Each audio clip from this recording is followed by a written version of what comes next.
Hello everyone, welcome to another edition of the 4LadsHadADream podcast. My name is Stevie Clifford and joining us as normal is co-host, chief sports writer at the Herald and Glasgow Times Group, Mr. Chris Jack. Chris, how are you? I'm good, Stevie. Looking forward to this one. It's really good guests over the last few weeks. I'm sure Bob's got some great stories of some really memorable times for the Rangers fans to go through. So looking forward to catching up with him and hearing from him. Yeah, it's going to be good. Bob Malcolm was part of the Premier League winning side in 2002, 2003, 2004, 2005, which were memorable for Rangers, obviously the 50th and Helicopter Sunday. He was also a winner of the League Cup 2004-2005, Scottish Cup winner in 02-03 to help us seal a treble, played at centre-half alongside Lorenzo Amoruso. After Rangers, he had spells at Derby, QPR on loan, Motherwell, and then went out to Australia with Brisbane Roar, Dundee and Cowdenbeath, and obviously finds himself now in management with Kelty Hearts with our very own Barry Ferguson.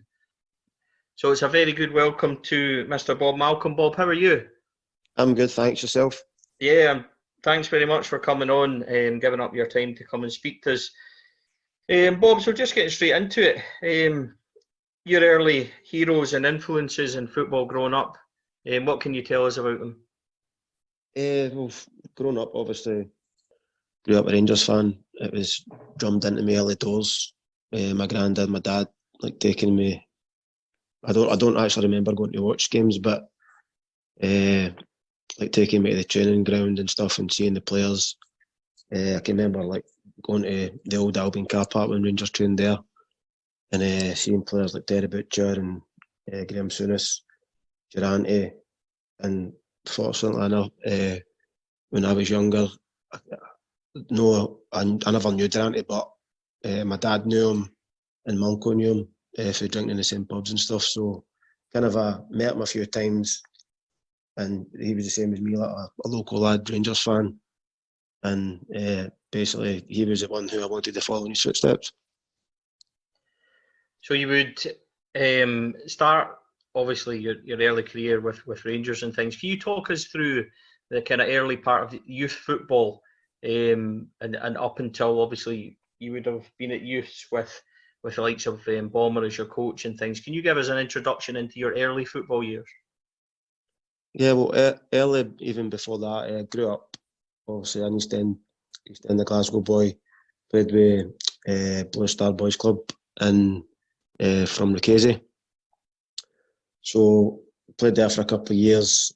I remember playing against Rangers Boys Club, it was, I think, and we got battered 10-0. But I actually got man of the match, and that was a game that I got picked up from Ewan Chester, who was at the game watching. So from then on, I started getting in a Tuesday or every maybe 2 weeks or whatever, training with the kids every Tuesday, Thursday night, playing games on a Sunday, and then eventually that Blue Star won the best team.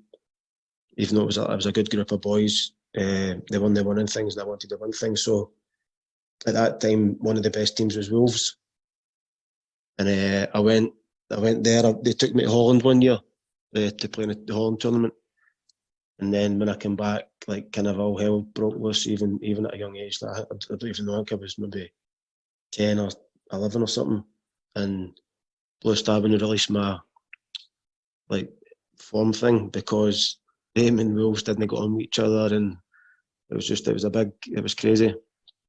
But eventually then I ended up didn't want to play for either of them after a couple of months, and Charlie Miller's uncle Benny had seen me play, and he asked me to go to Rangers Boys Club, which I did eventually, and then ever since then I've always been, from 10, I think it was 10 or 11, affiliated with Rangers.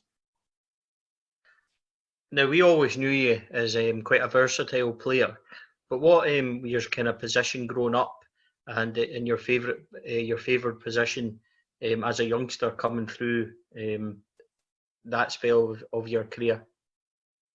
Well, growing up, I heard one of the boys in the podcast a couple of weeks ago saying that when they grew up, you always wanted to be the striker, and that's what I was when I at a young age, a striker. And then it wasn't until I went to Rangers Boys Club and Charlie's uncle had basically Benny said to me, look, I think you would be really good at centre half, last sweeper sort of type. Even then, you could tell that my passing was like better than everyone else and stuff like that. I had a good range of passing at that young age. And I said, well, we'll try it. And basically played there and loved it. So from then I kept on. It was like a sweeper role they played me. Like growing up, wanted to play there.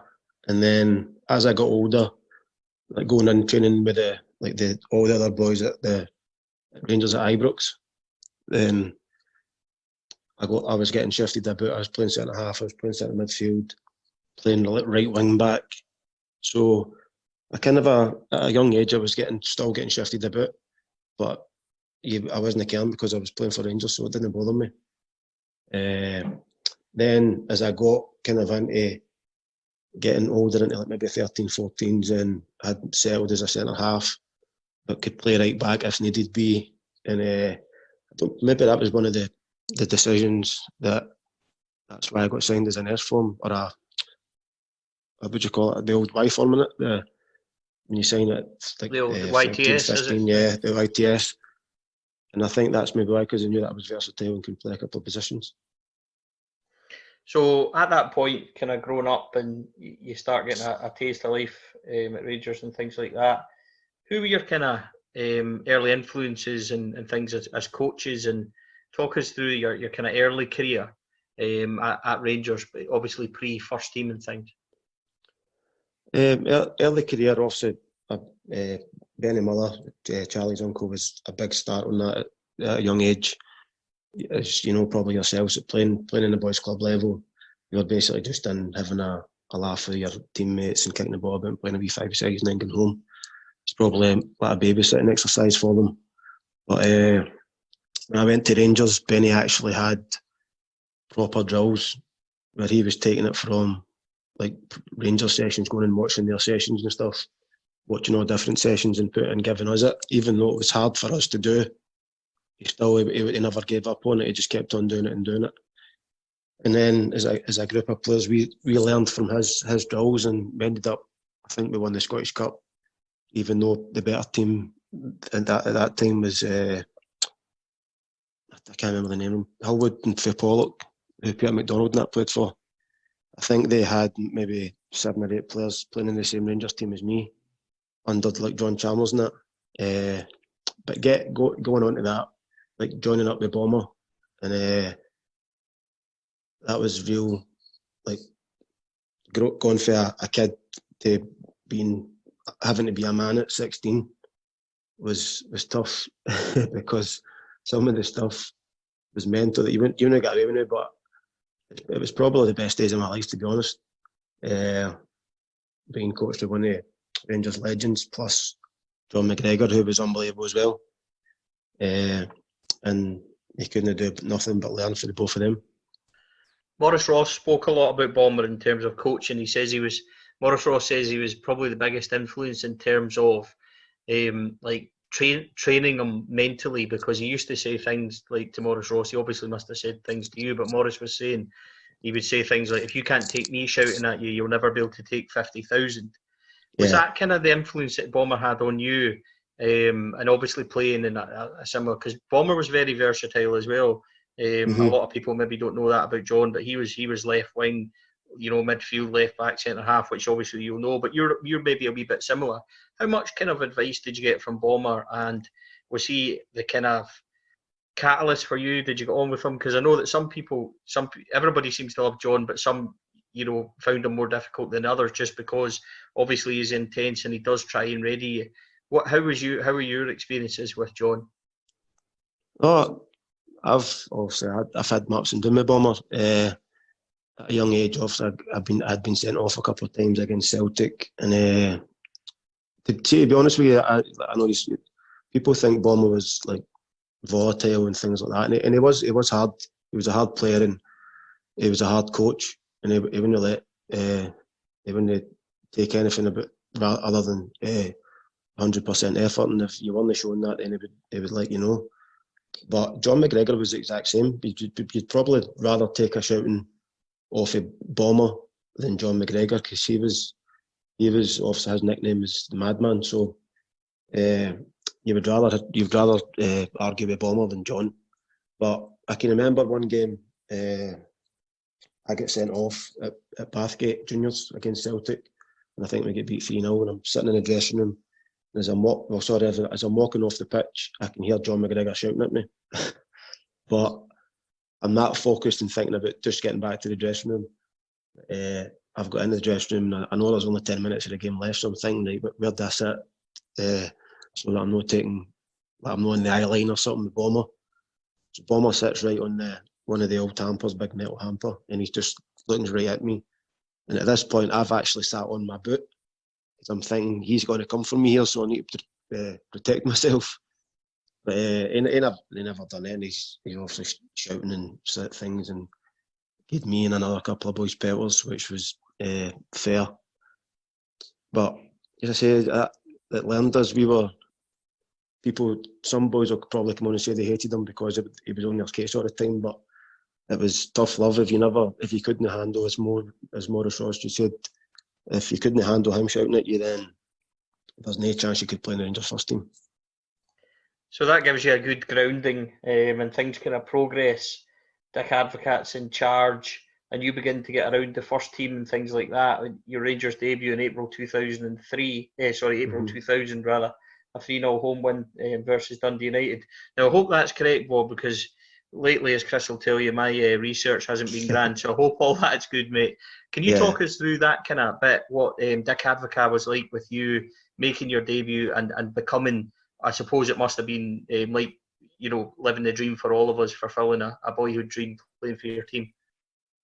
Dick, everybody thinks I don't like Dick because I've also given him a bit of pelters and other things that I've done, just with things that happened between me and him. But I love Dick Advocaat. He obviously gave me my chance, but he was an unbelievable coach, and I think the way that I played, I remember we went to Australia, and I don't know if Mo spoke about this.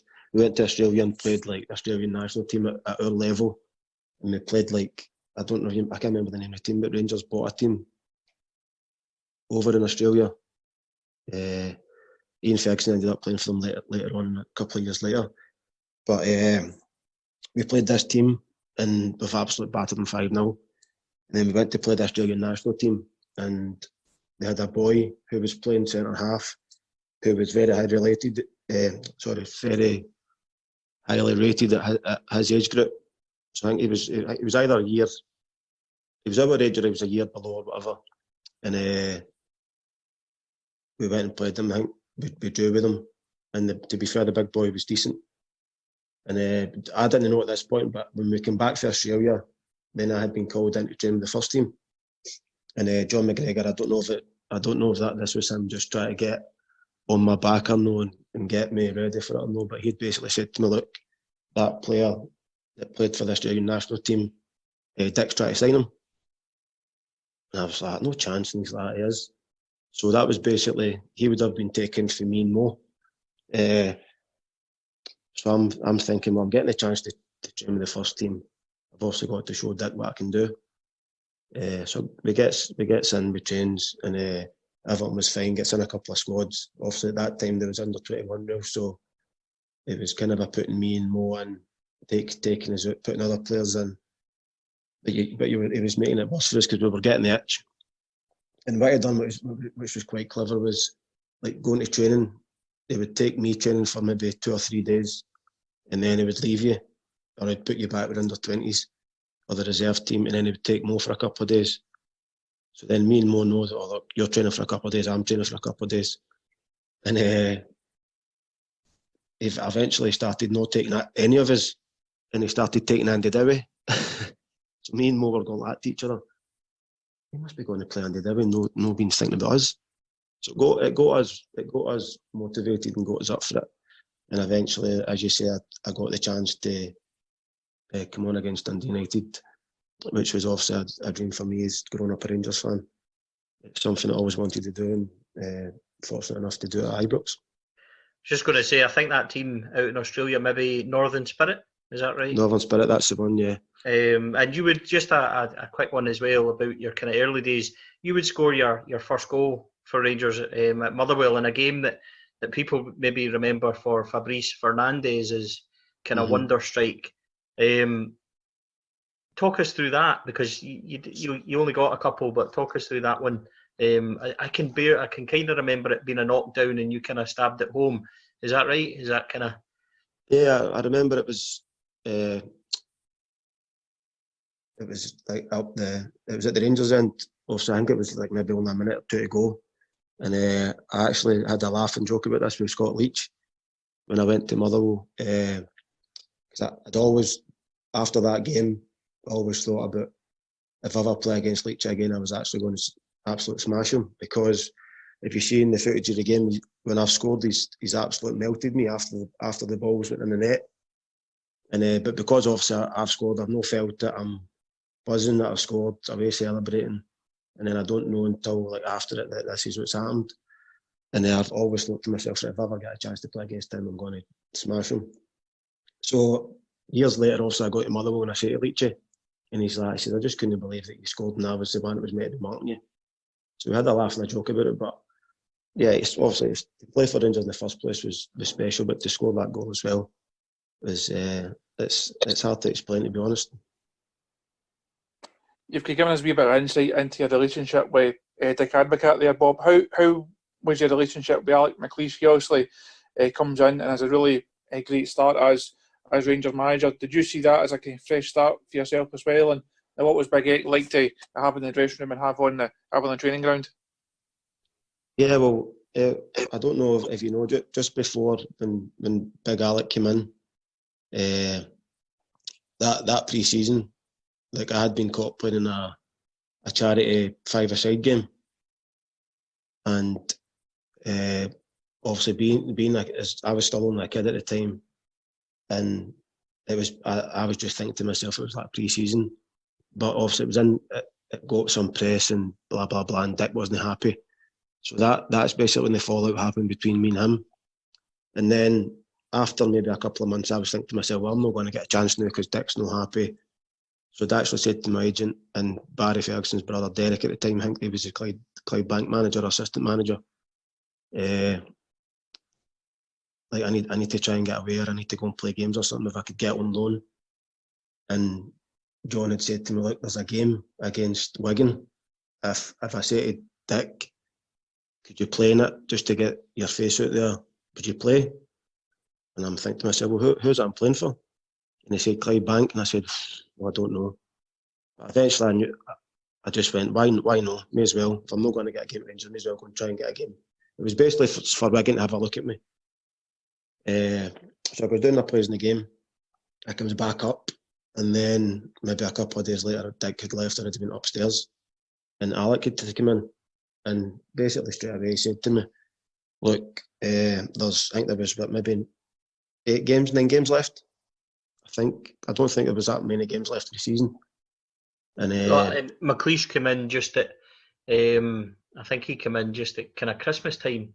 Chris will be able to maybe tell me better, but I'm sure he came in Christmas time of 2001. Would that be right, Chris? 12th of December, Advocaat left, and Big Egg came in the 13th of December, so we would have had half a season. I had more than that, yeah. I can remember basically when he came in, it sat me down. I can remember it was in the wee bit in Murray Park, there's a wee jacuzzi swimming pool sort of thing. And he had said to me, look, I know that you had obviously trouble with Dick and stuff. So I've come in and I want to have a look at you. And I was like, brilliant. So he's took me in training. And I think one of the games one of my first games under Alec was maybe a game against Kilmarnock in the Cup. And it was mostly Scottish boys that played that game. So it was me, like Doddsy, Neil McCann, Maurice Ross. There was a lot of Scottish boys anyway. So we ended up winning 5-0. I'd went on a run of games, and basically I'd been left out, and then I was obviously disappointed and stuff. But he came to me and said, look, I've seen enough in the games that you played that I want to offer you a new contract. And obviously I was buzzing, so I was like, right, well, at that time I had an agent and stuff, so I said to him, like, just deal with him and we'll take it from there. But I knew deep down that I was obviously, as soon as they put anything in front of me, I was signing it. So obviously I signed that contract. Then the next year was obviously one that probably no Rangers fan will forget for a long time. We went that didn't start off great because we get put at the Champions League and then the Europa League qualifier or something. And then went on to win the treble. So to be part of things like that under him was a different class. So to be around that squad with some of the players that were in that squad, and obviously have the success that you have, that, I'm assuming that's why the best times of your playing career. And just can you talk us through what that meant to you to be able to play your part, to play alongside some of those big names, and to have that kind of success, that type of success that growing up you always dreamed that you might get a chance of, but to actually go and live that, must have been really special for you. It was.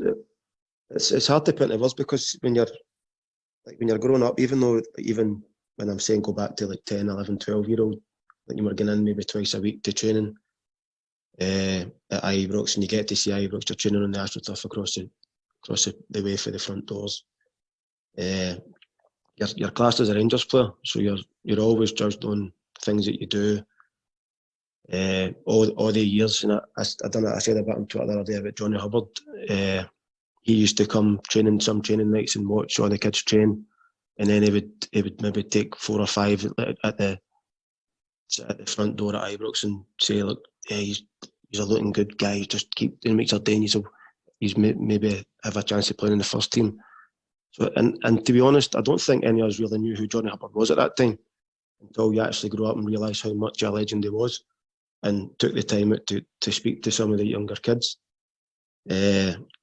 But going back onto what you're saying, like to go and play with some of the players that I did at that time was crazy. But it's not something that I just thought of. Look, I trained with them and also when Dick did sign most of them. And even though I never played a lot of games at that time, I was still training there day in, day out, still in and about the dressing room. So it was just, I don't know, it's like natural. It's no, you don't think, oh, look, I'm playing with Ronald de Boer this week, or I'm playing with Craig Moore or Lorenzo Amoruso. It's just, they're my teammates and you get on with it. Also, towards the end of that season, you don't get off the bench for the 6-1 game against Dunfermline at the Windsor League, but you then start against Dundee in the Scottish Cup final. Again, that's not something you must have grown up just dreaming of being able to do. Talk us through that day at Hampden.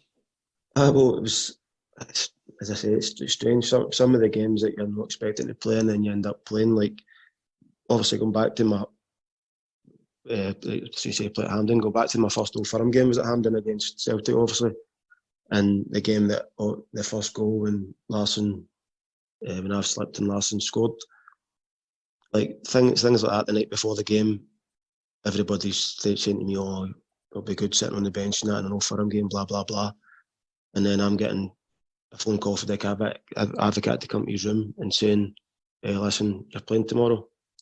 I'm like, oh, Jesus Christ. So it was probably good of him that he didn't give me the time to think about it. Also, I slept and stuff, but going on to that game, the Scottish Cup final, I wasn't expecting to play because also I hadn't played the game the week before. But I think the story behind that was that for the game, the last league game of the season the week before that, I think probably 90% of the team had been drinking for after that game, probably until like the Wednesday. And the gaffer had said to everybody, look, enough's enough. We've got a cup final to play at the weekend. We need to train and prepare properly, which we did, to be fair. And but you could see in that final, it was everybody was dead on their feet. There was probably one of the fittest guys, Michael Moles, who doesn't drink, was struggling. Ronald de Boer was struggling. I had broke a bone in my foot, like halfway through, or just getting into the second half. Neil McCann had tore his hamstring, and we had already made some of our subs. I think we made all our subs, so we couldn't make any more subs. We had to battle through. And but it was I don't know. I think it was just meant to be that season. That obviously I think it was Lorenzo's last game as well, and he scores the goal. Or it was Arthur's last game, and it was an emotional nightmare. But to get the nod to play, especially where you're in midfield as well, and the talent that was at that time, it was also special for me. So Bob, journeying back, obviously that's a fantastic day at Hampden, obviously a boyhood dream for you starting and things like that. But journeying back to the Dunfermline game just the weekend before, obviously a massive day and just an incredible kind of experience for the fans and things like that. Now, obviously you didn't come off the bench, but what was it like being involved though as a squad? And we've obviously spoken to Alex about this day before, and you know the kind of drive, just get the ball and get back, and the intensity around the stadium that day. You would later be involved at Easter Road and all that and things like that as well, in two absolutely momentous days. But can we talk about the Dunfermline game? I was in the West Enclosure for that in my first season ticket seat at Ibrox. And it was, you know, the time where we all thought that Larsson had scored and he hit the post, and just an amazing day. You know, from we were at points we were behind and then ahead. And what was it like for you? Because you're a fan, but you're on the bench, and we've obviously, there was a wee bit of over celebrating from you before at an Old Firm game and things. So obviously you can't be too wild, but talk us through that and what was that like for you? It was a bit strange, to be honest. I can remember obviously the way the game was going, obviously the thing before the game, like everybody had spoke as a squad that we just need to score as many goals as we can, and hopefully it's good enough at the end of the day. So like no celebrations if we score, we get the ball back to the centre spot, take centre, and just keep going until we drop. And I think you watch the video, that's the mentality you get. It's like when players were scoring, they were grabbing the ball and they were running back, but they were having a wee celebration or whatever. And that was the plan before the game. That wasn't just done on the spur of the moment. But to be out, I can remember the gaffer saying to me, going out and warm up, and I'm thinking to myself, well, there's no chance I'm getting on, because we need to score goals. I'm more a sitting midfielder or a defender, so why is he going to put me on? But so I went out for a wee warm up and came back in, and he's like, no, get out. And I says, well, why didn't I'm not going to go on, gaffer? And he's like, just get out and keep the fans going and like try and get them up or whatever. Because at that time everybody was on edge. The players never knew what was happening at Parkhead or wherever they were playing Kilmarnock. So he's like, just go out and try and find out what's happening and get news onto the pitch and all that.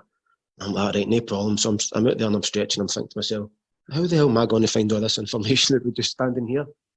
But it was surreal. And then obviously Mikel scored the penalty, and then I'm there celebrating. So although I celebrated that goal obviously, but because you're not playing, you don't feel the same part of it as what everybody else is.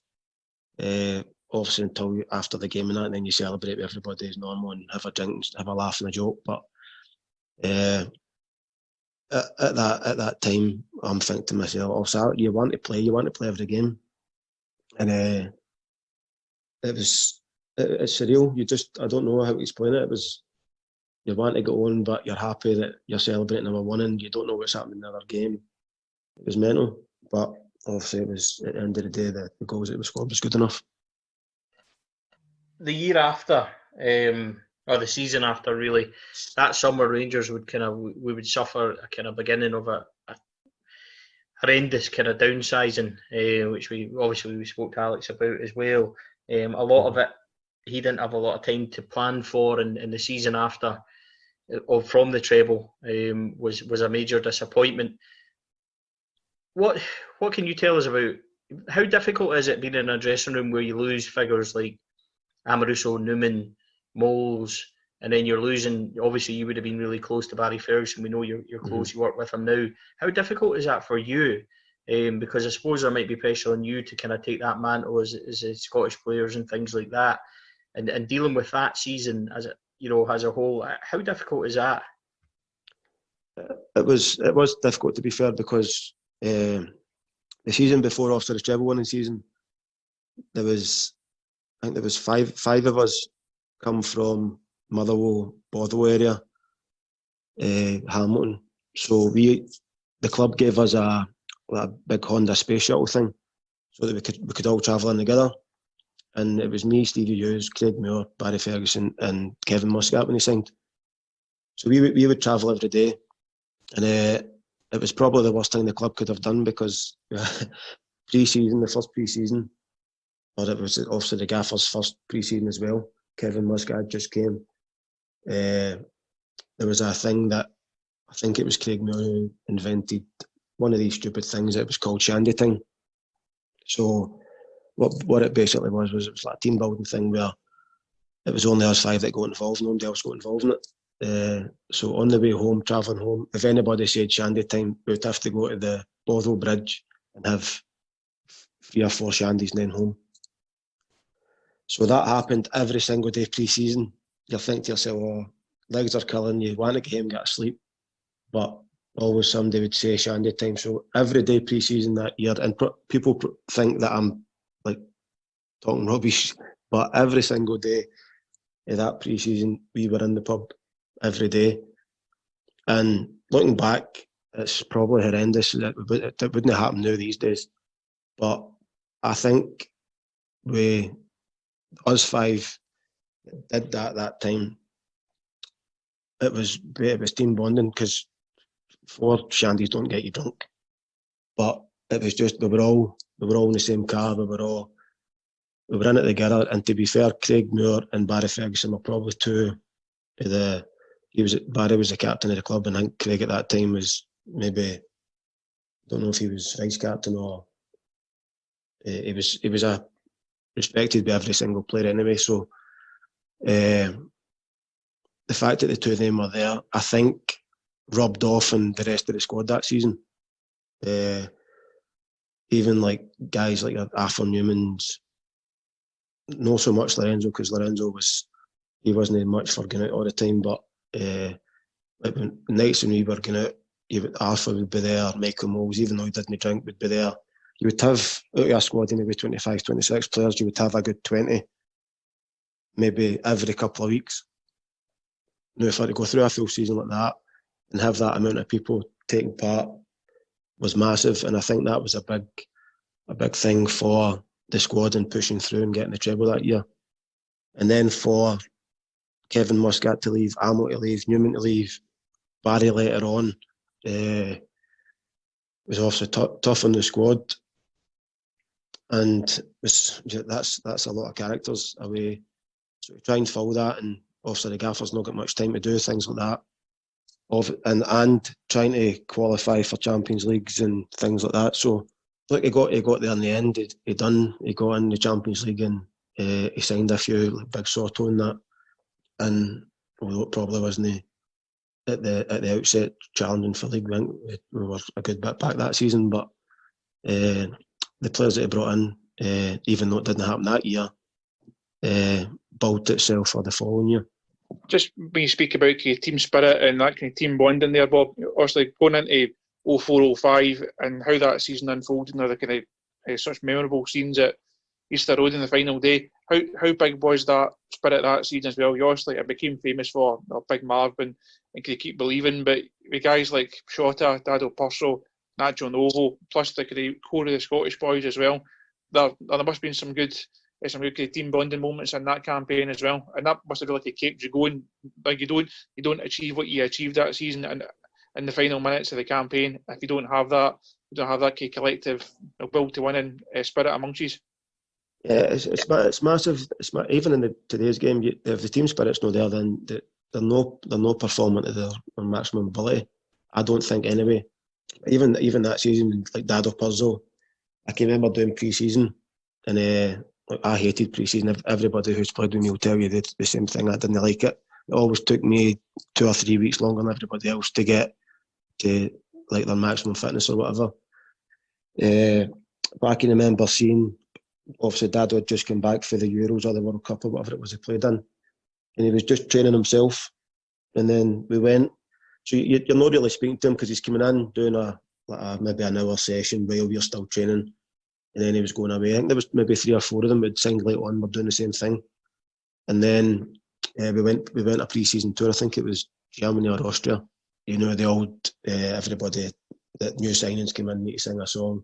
So the gaffer took us to a restaurant, a wee quiet restaurant. Probably it would only fit maybe 30 people in it. So the full squad, the coaching staff, the physios, masseurs, everybody was there.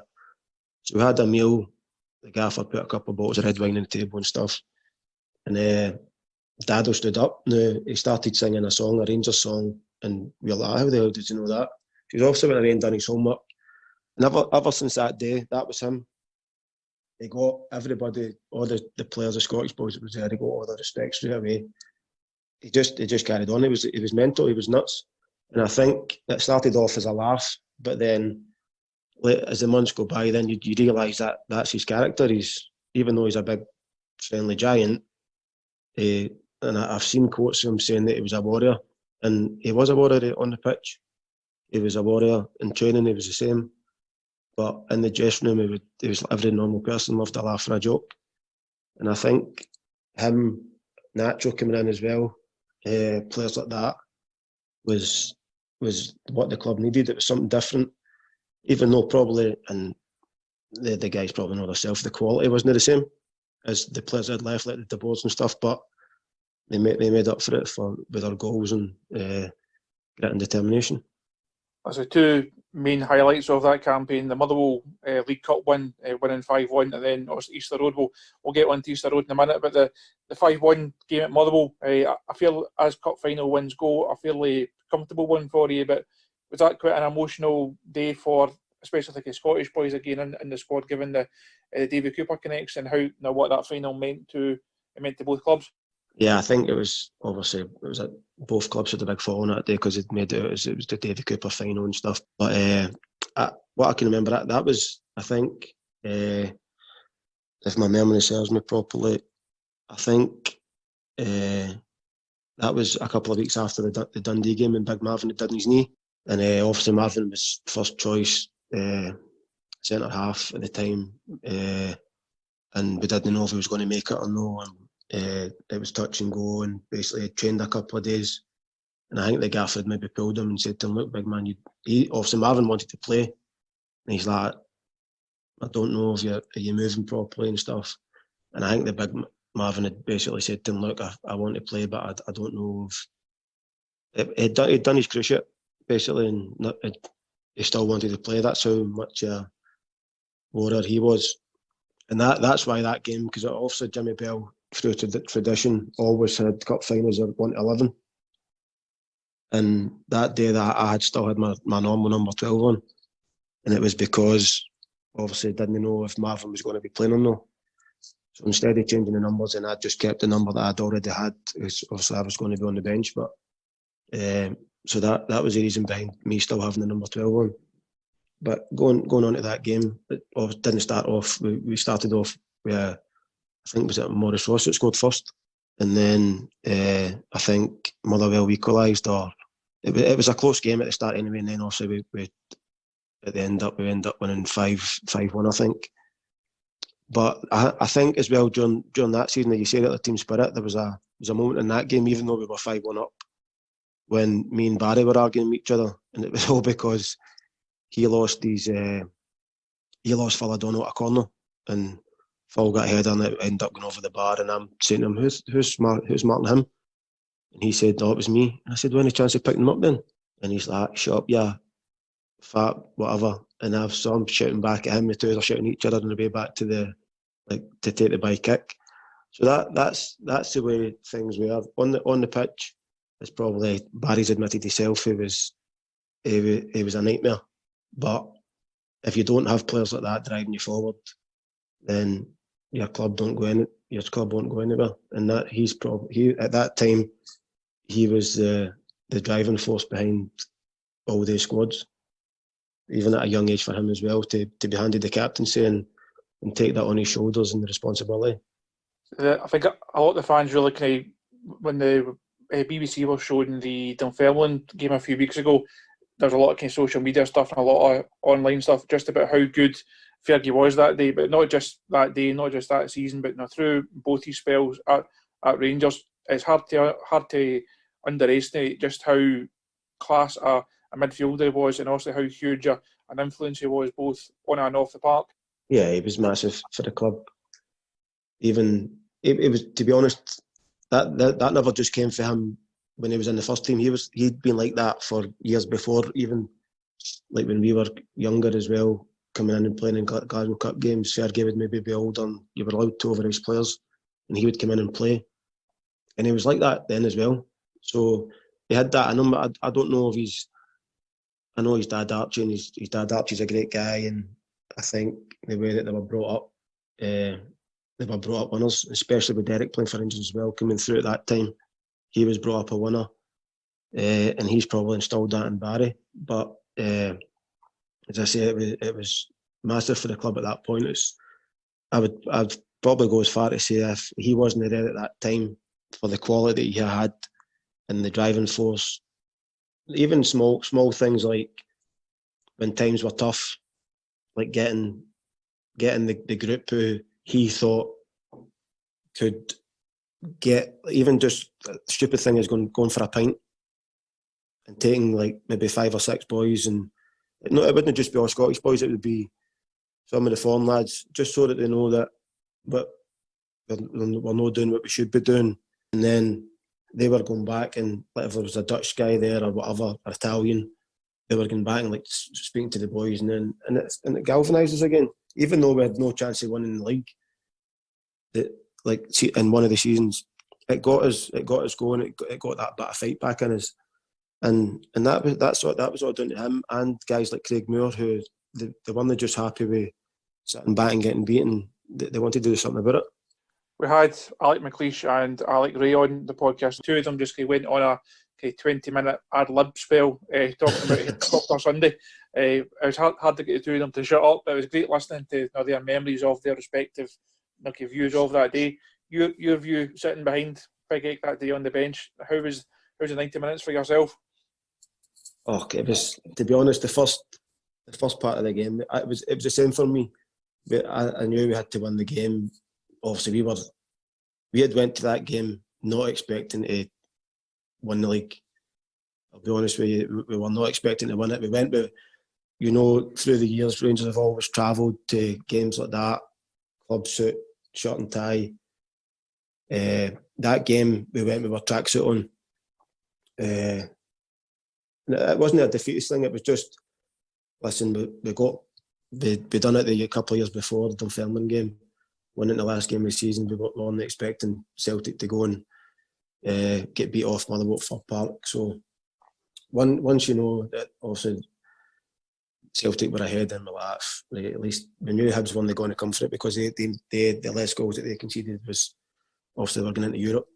So it was a boring game. There was nothing about it. And then obviously when Celtic scored the first, Motherwell scored the first one.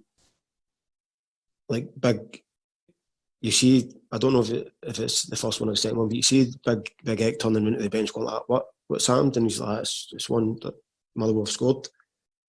So it was actually Big Billy Thompson who was sitting behind the dugout, and he's chapping the dugout, and we're all at him, F off, it's talking rubbish. And he's like, no, I'm serious. So the next minute, the behind the goal erupts, and he's telling the truth. So then it goes on to the second one, and he's done it again. And we're like, aye, right, Tom. And he's like, I'm being serious. And then obviously again, the behind the goal erupts again. So by this time, nobody's concentrating on the game. We're all celebrating on the bench. You've seen obviously the famous clip when Barry jumps on Alex's back. It was mental. It's like, where was that? What the hell? Is this real? Was it whatever? And then the full-time whistle goes, and then obviously it goes nuts. But it was, we didn't know at that point. Going back in after we know that we've won the league and we go back into the changing room, the first thought that comes is, we've got nothing. We've not got any like champagne or like t-shirts to wear or anything like that. But obviously Jimmy never told the players, but he had a box of t-shirts and stuff put away, and hats and scarves or whatever it was that we had that day. And obviously I think because the gaffer and Andy had been at Hibs before, and it was still the same staff that was there, they sorted us out with drink. So we were in the changing room for a good, half an hour, 45 minutes before we were allowed back on the pitch, because obviously we had to wait for like the helicopter to come with the trophy and stuff. So the time the trophy that came to an end, where we were allowed back out the changing room, everybody was half jake. We were all steaming. And I think I've seen videos of it when, I don't know if it's like when one of the Hibs guys is bringing in a case of beer or something, and the full team was singing. That's what I was telling you about earlier with like players like Dado Puzzle. It was him that was starting these songs, even though all the Scottish ones were there. It was him that took it on his own back to start and have a sing song and get everybody in together, like the doctors. There was guys struggling with injuries, but the physios and the doctors were trying to treat them, but no, he wasn't having it. It was everybody was to get in and join in the celebration, and that's what, as I say before, the team spirit. That's what kind of got us through, and like moments like that. That's the things that live with you forever. Can I just quickly ask on that, Bob? Obviously, everyone's seen the clip. And there's a clip of you're with Stevie Thompson on the bench, and Big Tomo's kind of praying. And I never understood how that was, because that comes before the roar. So I take, because everyone's kind of delighted on the bench, I take it then that's just as Billy Thompson has told you guys, it's one each. And then that's when Eck turns round and things. So you know at that point it's one each, just slightly before the crowd. Yeah, we knew that they'd scored. Well, sorry, we never knew that they'd scored. Billy Thompson had said to us, Motherwell have scored, and we're like, right. I think it's things like that we would always take as a laugh and a joke, and especially when me and Big Tom were sitting together, we weren't taking them serious. And then obviously you don't click until the crowd behind the goal start jumping about. Then you're like, Jesus Christ, they have scored. And then for him to do it a couple of minutes later, the same thing, you're like, right, no chance. And then obviously the fans are up again. So it was just one of these moments that you never believe, but for it to happen twice in 2 or 3 years was mental. Funny story, kind of like with that. I was in the district bar that day because I just didn't choose to go. I was starting to think I was a jinx at that point. So I went to the district, and if you remember the district, one side there's the bar and the lounge. Yep. Well, one guy in the lounge was going absolutely crazy, and everybody was kind of like, for a second, go to shut up, mate, we're trying to watch. And then it dawned on everyone, and then one side erupted and the other side, and it was carnage. And the second time that the roar went up, we all thought it was for full time. It wasn't until later when we went to Ibrox and things that we actually found out that Motherwell had scored again. So it was crazy. I mean, what a day for you as a fan. That roar, that feeling. It must have been incredible. Yeah, it was incredible. But like as you mentioned, the district, just going back a wee bit, like the first time the Dunfermline game, when obviously we were expecting to win that game and like win the league and whatever, weren't quite expecting to, like, having to do it with that scoreline. But we fully expected to go at Ibrox and go and win and do what we had to do for that game. But the thing after that game was, you've got all sorts of nationalities and religions and stuff in that changing room. And I don't know what it was. I don't know if one of my mates and my dad's mates had texted me, said, "Oh, why don't you bring all the boys down to the district?" And as a joking thing, I'd threw it across, why don't we go have a drink with all the Rangers fans? And I don't know if you've been in the district, if you've heard the story. We actually, I don't know if the full squad was there, because obviously we had been drinking, but there was a good 80-90% of the squad that was there that day went to the district bar. And I can remember coming out of Ibrox, it was after the game, there was always, as I said earlier, the 4 or 5 that travelled in the car, plus you had Big Griegsy, Tomo, all the ones that would normally go for a beer. I don't know if Bolly was at that time. Was Bolly there? Would have been, I think Bomber would have been there. So we came out of the stadium. We were the the last ones to leave, and I think a few of the boys had already headed along. And a policeman had stopped us and said to us, "Where are you going, lads?" Because we're walking towards Post Road West. And we said, "We're going to the district." And they started laughing. He said, "You're going to the district?" And he's like, and we're like, "Yeah, we're going to the district." And he said, "Do you know how many pubs are on that road on the way along?" He says, "You'll never get to the district." And we went, "Well, that's where we're going. The only way we can get there is walk, because obviously the taxi's on the coming, blah, blah, blah." And the guy goes like, "Right, no probs." He says, "Jump in the back of the van, we'll drop you off." And we're like, "Aye, good one." And he's like, "I'm serious." So we end up jumping in the back of the police van, and they dropped us off right outside the district. So we ends up in there for, I think, an hour and a half, having a laugh and a joke with the fans, a sing-song. And I actually thought that night, in the lounge, you've been in the district, so in the lounge, in front of the bar, it's like a wooden surface or some sort of surface, it's not got a carpet on it. I actually thought that day that was going to fall down into the cellar, the amount of people that were jumping up and down. And to this day, I don't know why it didn't collapse, but there was that many people in the pub at that time. It was like standing that close to people. But these are the things that you remember. And for some of the players that were there, like the De Boers and stuff, to come in and go and do that with the fans was probably, the fans that were there that day and seen that, they'll maybe never see that again either as well. Yeah, it was someday, I think Big Tomo was behind the bar and pouring pints and all sorts of stuff. It was mental. Did you go back? You go back to the time you're talking about with after the Hibs game. Like everybody, as I said to you after the game, we had our tracksuits on. So when we're travelling back to Ibrox, we actually goes up to the Thornton Suite, and it's the players, the directors, the gaffer. I think the gaffer's wife and stuff was there. Later on, like Andy Cameron, who normally used to always turn up at things. So after maybe about 45 minutes, an hour of being at Ibrox, and then you hear that the fans are all filling, like they're going to let the fans in and stuff. The boys had been drinking, obviously, after the game, travelling back in the bus, and somebody's went, "We need to get them something to eat." But there was no staff at Ibrox, because obviously nobody had been told to go there to prepare anything, because we never expected to win, and we weren't going to go back and celebrate losing. So a couple of staff must have got phoned on the way back, and they've came. I've been in the Thornton Suite, and somebody actually sent one of the security staff to go and get, I think it was like 40 Big Macs and 40 McChicken burgers or whatever it was.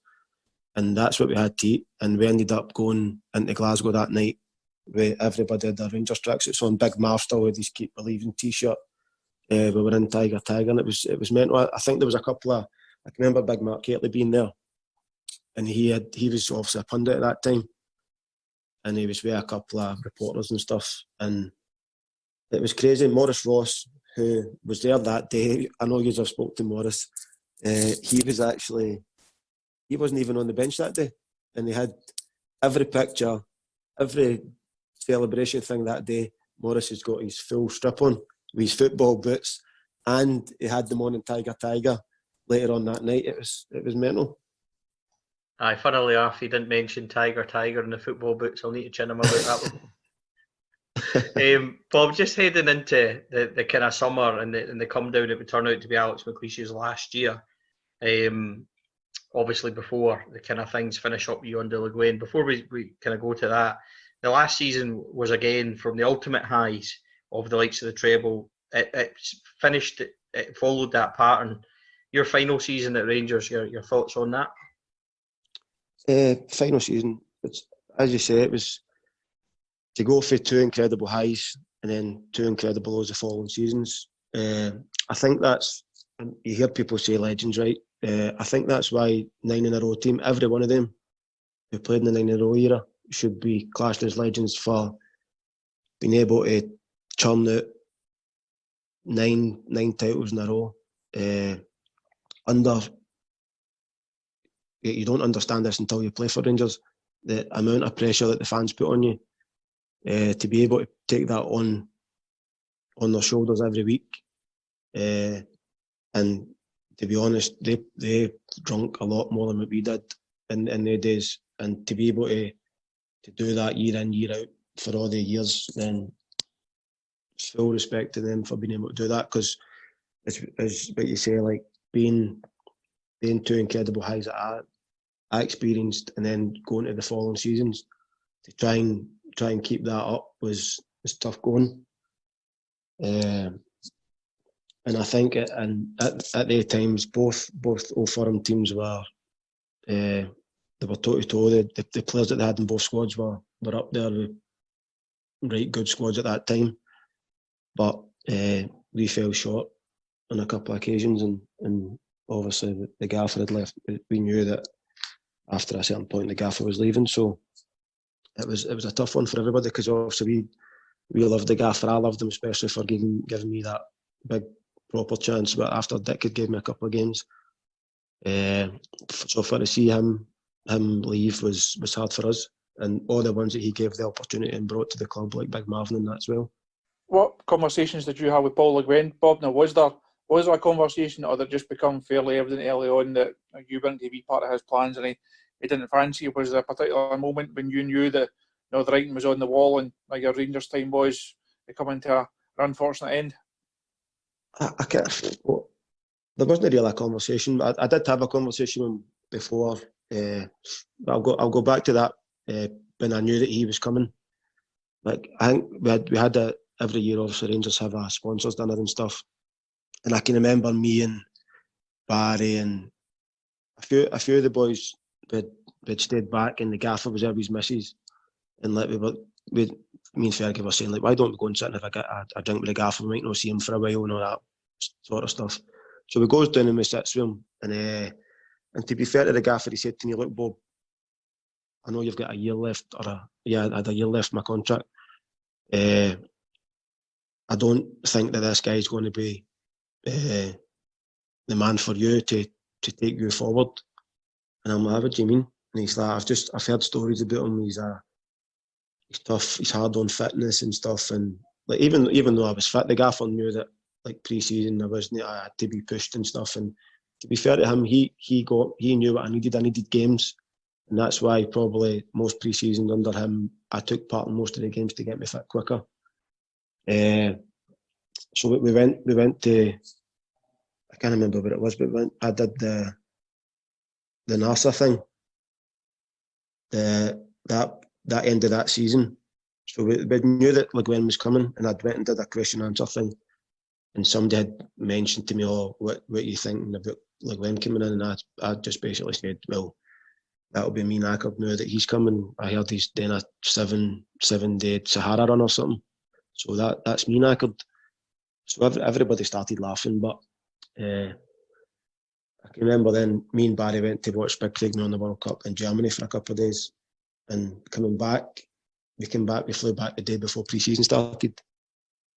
And normally every footballer will tell you that first day pre-season you get you don't get battered. You take a couple of days to get in it and then get your legs used to running again and blah blah blah. But first day in, he absolutely belted us, and there was people falling down left, right, and centre, and I was one of them. So, but that was basically one of his easiest sessions. So as the weeks are going on, the training sessions are getting harder, and he's basically come in and said, look, it's my way, do it my way, or you go or whatever.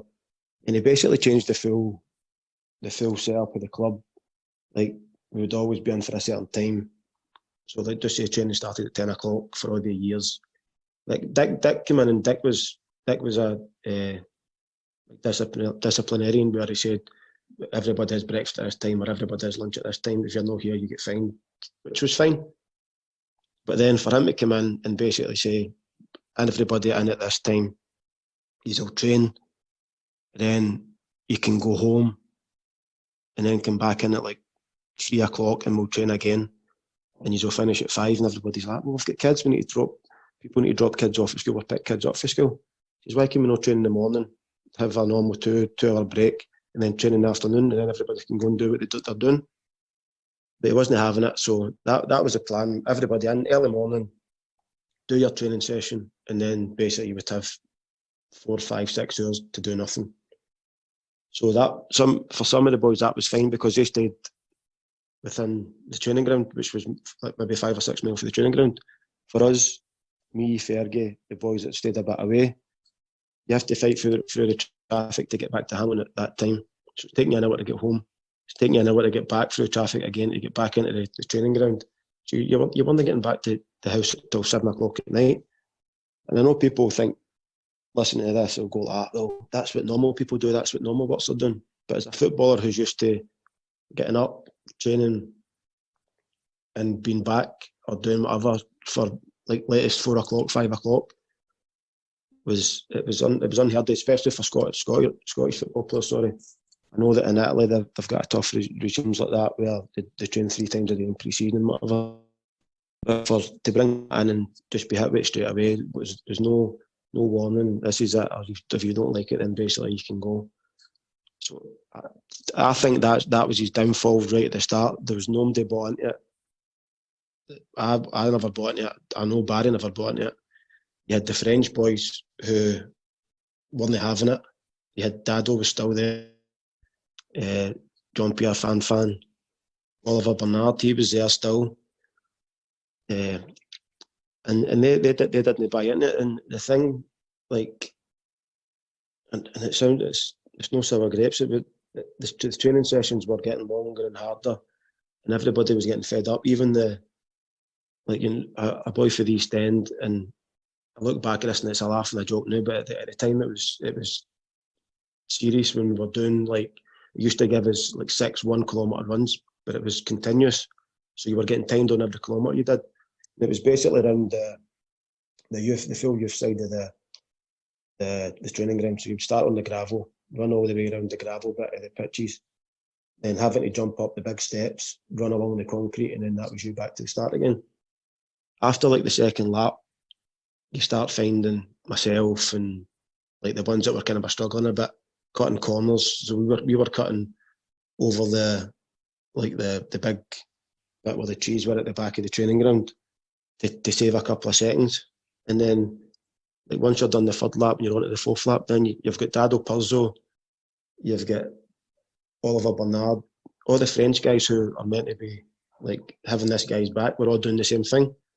And it was because it was at that time of pre-season, the stuff was too hard. And it was no stuff that we were prepared, like obviously they had to prepare to do it and had to do it. But it was a shock to the system. And I think it just made the players not like him from the get-go. Especially the players that were already there at that point. I know that he brought in a lot of boys, maybe 12 or 13 players. And obviously the famous story with Phil Barsley and when he makes that tackle and then saying, there'll be no tackles in training and stuff. That was half of the team.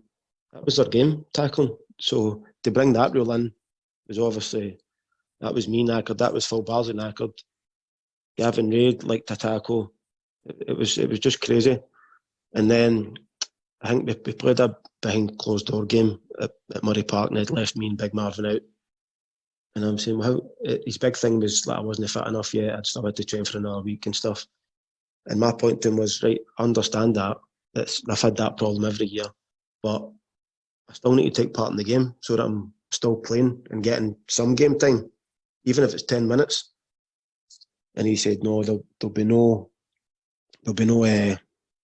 game time until you're fully fit. And I said, right, that's fine. So the next probably week or two, we're training again to go to South Africa. That would have been the last game before we went to South Africa. And I had just now that thing you get in your head where I'm going to do everything I can here just to try and be as fit as I could until that point. And actually, all his runs were timed. So he had a fitness coach who had timed everything. Obviously they must have done it before. And I started getting everything in time, started doing the runs and doing everything that I should have been doing. And I think it was just basically to prove a point. And we kept on repeating the runs. So the runs that I was struggling to do at the start, I was doing no problem now. So it was kind of he'd never had an excuse. And then he would he wouldn't speak to anybody. He wouldn't, like, after training, he would go and disappear into his room. That would be him. You wouldn't see him again. And then he came up with he let young Ross McCormack go, who was one of the best talents at that time, coming through at Rangers. So obviously played in the Champions League and stuff. And he let him go, which we were all thinking, why did you let him go? And at that still, there was still an under-21 rule. and Roscoe fitted that criteria. You're thinking, why the hell did you let him go? And then, so the team go to South Africa. Me and Marvin have been left behind again. So it was the two of us. We trained with the kids, and I think Ross McCormack got listed, he'd already gone. So it was basically me and Marv, and we had played with Durante in a couple of games. And I'd spoke to Durante, and Durante's like, look, you're probably, I don't know if he's not having you, blah, blah, blah, you're not having him. It's probably better that you try and get something sorted, even if you go on loan for a couple of months and get game time and come back and whatever and fight for your place. And that's basically, when he came back, when they came back to South Africa, I basically sat down and spoke to him. And I said to him, so what is the problem? Is it my fitness? Is it, do you not like me as a player or whatever? And he basically just said, it's not, we like you as a player, but fitness is a problem. And he just said, we probably think it's better that if you go and try and play somewhere else. And I said, right, that's fine, at least he was honest. But then, after I'd left, I'd obviously agreed to leave on deadline day. Me and Big Marvin had left on the same day. And I'd already knew that I was going to meet Billy Davis a couple of days later to speak to him about going to Derby anyway. So I knew that I had a couple of clubs lined up for me that I could go and speak to. But it was hard. Actually signing that bit of paper to say that I was leaving was tough, because obviously I didn't want to leave. But I knew that it was the best thing for me at that point, because I wasn't really having him. His training was fine. It wasn't his training. It was just him as a person. It was nothing that I'd experienced before, and I didn't like it. I've through the years playing, I've experienced players like that. Didn't really take much to do with him.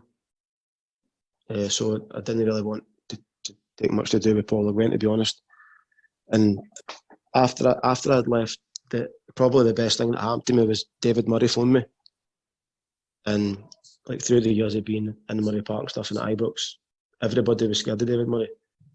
And for some reason, I used to always get caught in the corridor with him, and he used to always like say to me, "Oh, you still here? You've been here for years. Is your contract not up?" But obviously winding me up.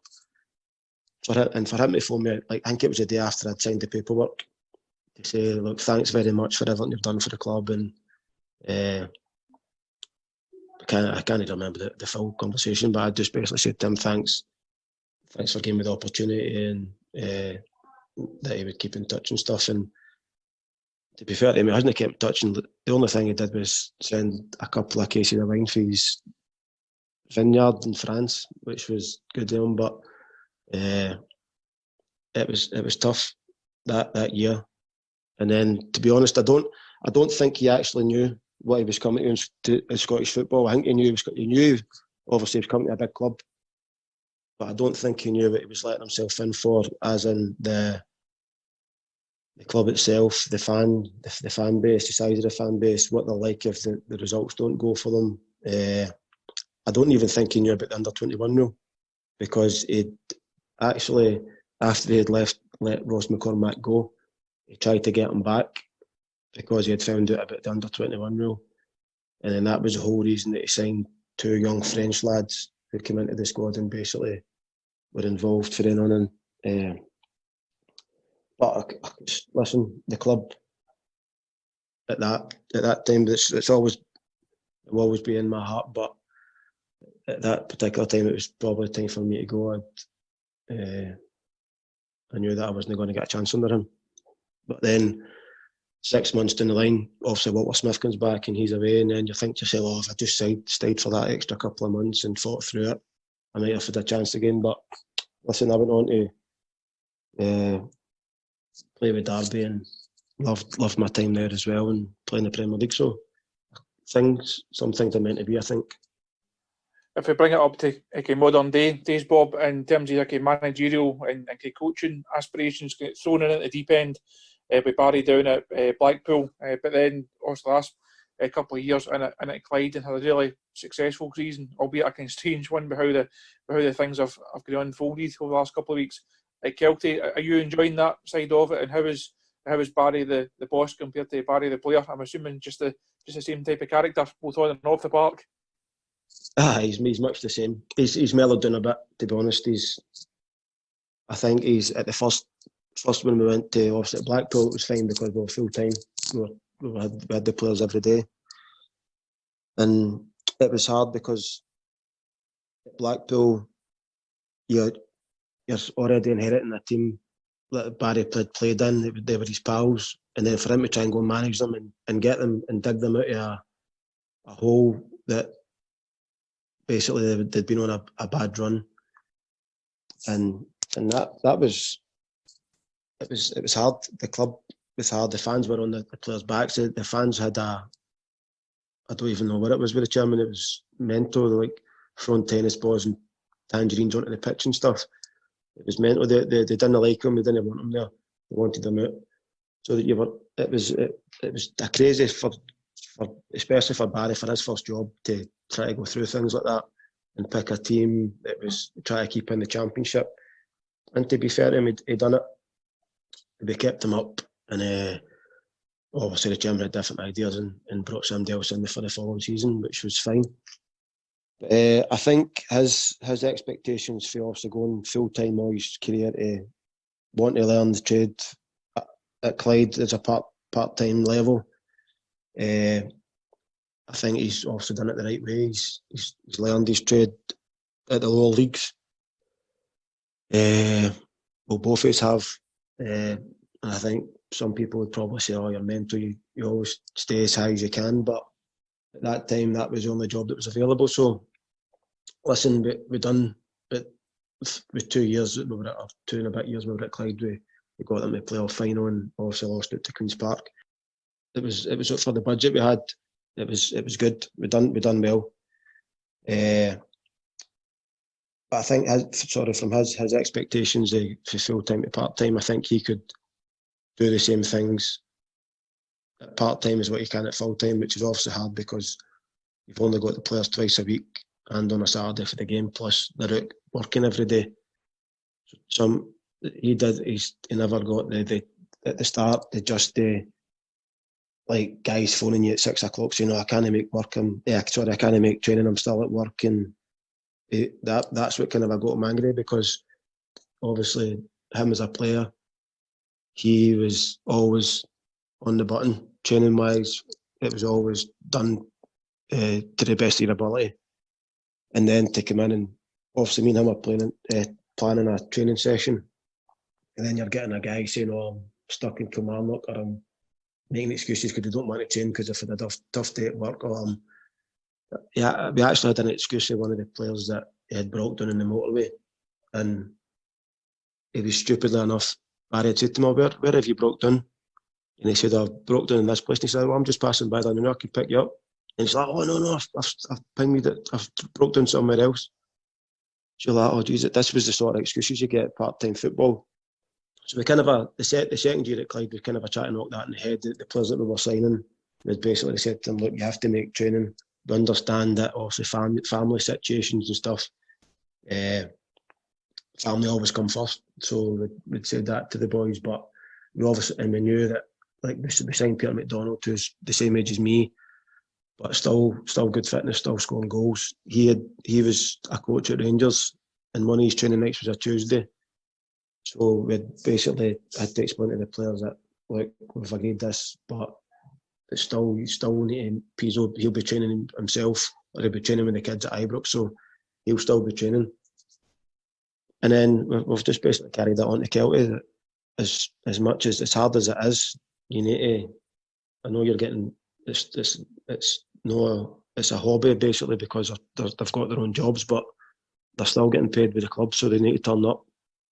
And to be fair to the Kelty lads, every one of them's bought into what we've been doing with them, and obviously you see that in the park with the results that they've had, and obviously being crowned champions, which wasn't great the way it happened, but say we'll take it.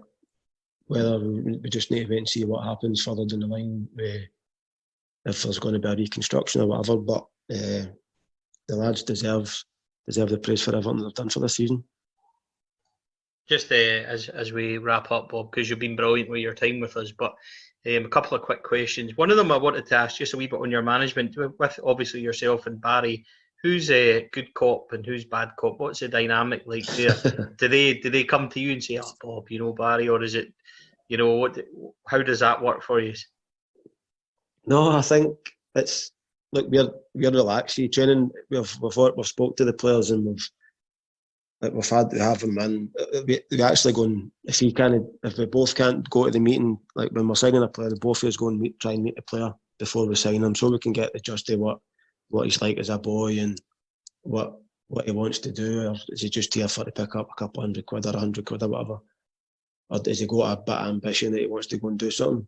So you can kind of get the idea that when you go and meet them. Then after that they come in, and it's just basically we'll have a laugh and a joke with them before training and stuff. But soon as the training starts, everyone's professional. They get proper training. They get everything done for them. The sessions laid out, so they're no hanging about waiting to pick up a passing drill and then putting a pitch down. Everything's done, so they're moving straight on from one thing to another. But good cop, bad cop, it swings. Sometimes he can go off his head, and then I'll come in and maybe try and take the pressure off a wee bit. And sometimes I'll go off my head, and he'll come in and take the pressure off a wee bit. But like I say, it's luckily enough this season we've not had to do it a lot. There has been times when we have done it, when we've been struggling and had a go at them at half time, and they've come out and to be fair to them, they've went on and battered teams 4 and 5 after maybe getting beat 1-0 at half time. They've come out and over the top of teams. I think the whole point of us was saying to them, why can we not do this at the start of the game? It's always happening at half time. So he will have a go. It doesn't matter who it is, if it's the best player, if you're played the most games for the club, if you're the captain, whatever. If you're not doing your job, then you get told. If it's not him that's telling you, it'll be me.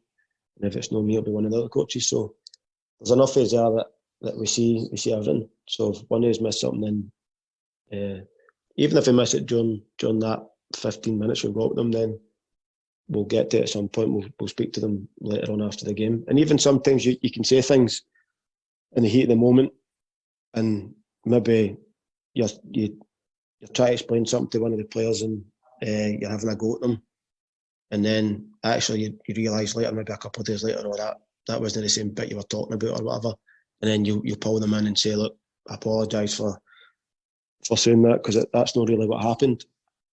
And then, but the guys, they know what we're like.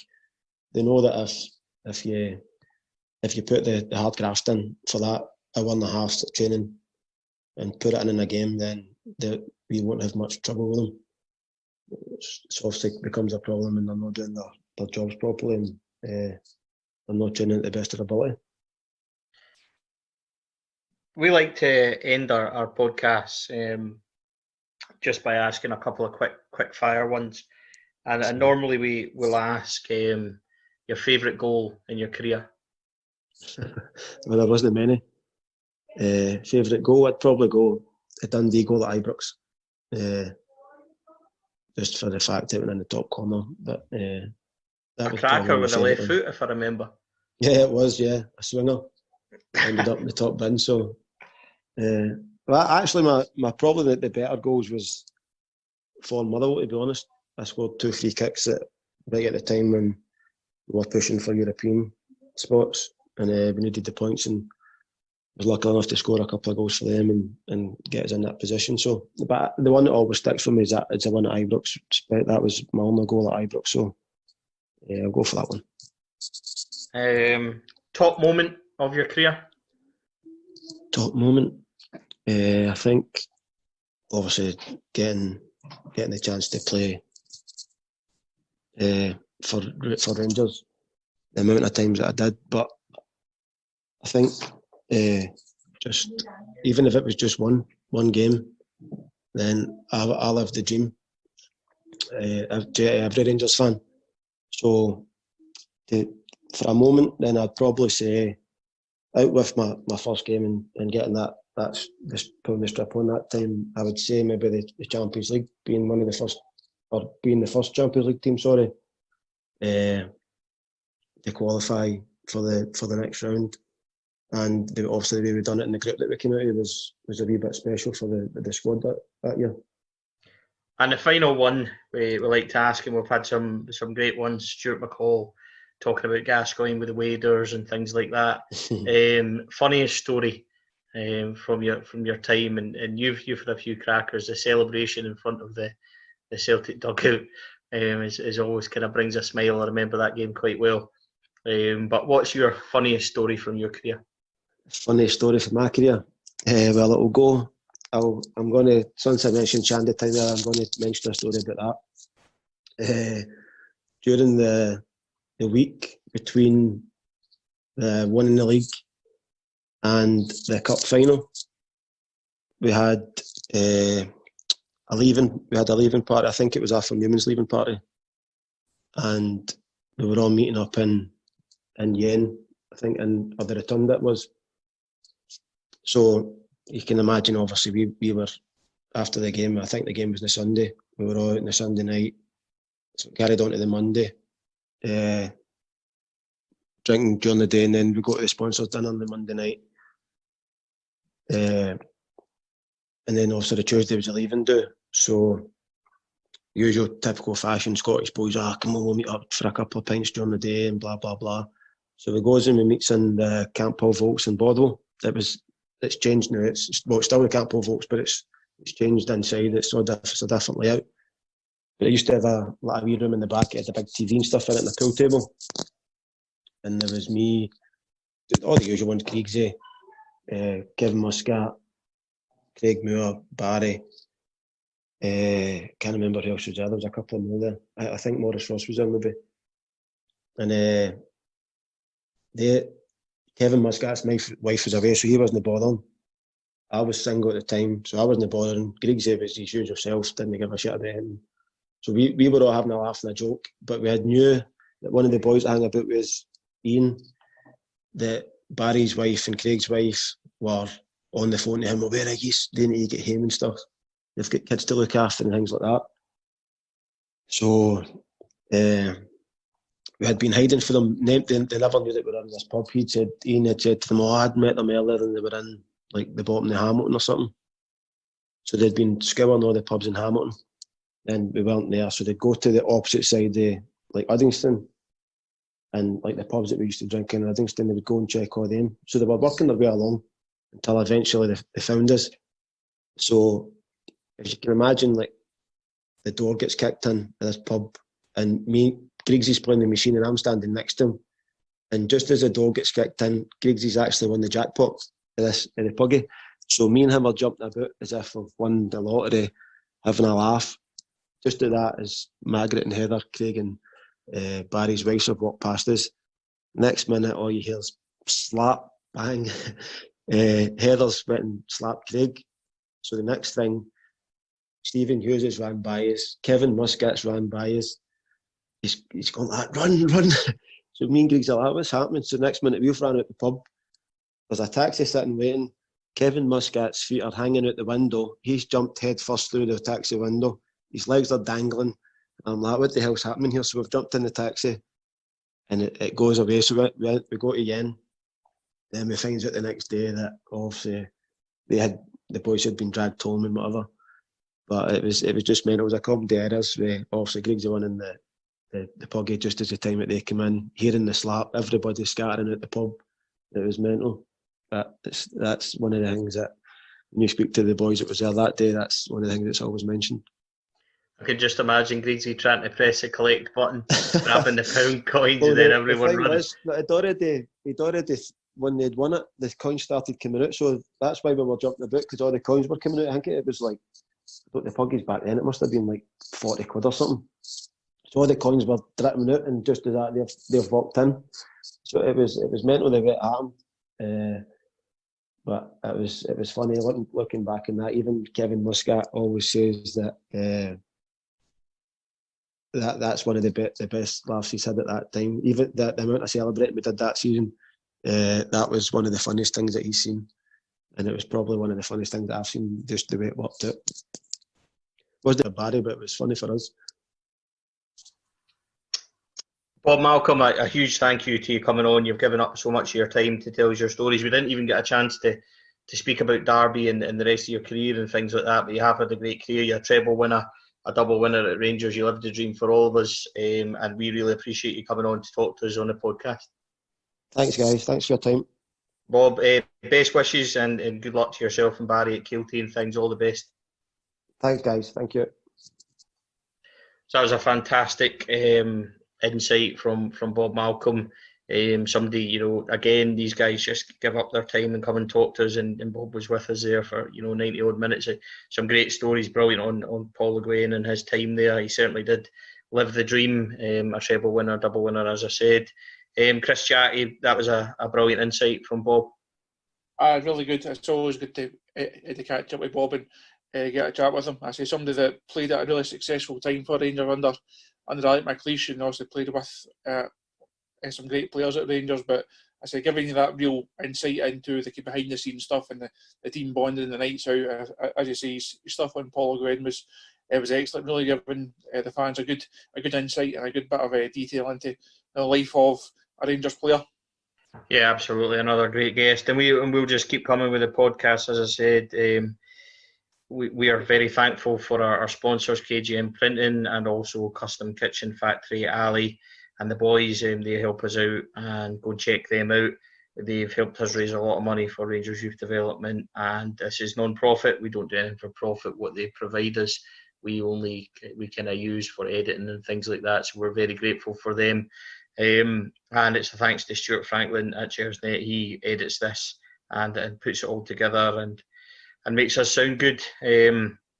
So massive thank you to them. A huge thanks to Chris Jack. Chris, once again, for joining us. Another great insight. No problem at all. Thanks for having us on. I say we've had some really good guests over the last couple of weeks, and hopefully the listeners have really enjoyed the different guys and different stories we'll be able to bring them during these difficult and strange times. Absolutely, that's the whole plan. And we'll keep going. We just keep asking, and we'll keep trying to find people to come on. And they've been great with us, I must admit. It's been a joy speaking to these guys. So for another episode, thanks for joining us on the 4LadsHadADream podcast. Until next time, ignore the nonsense, the irrelevant, and the noise.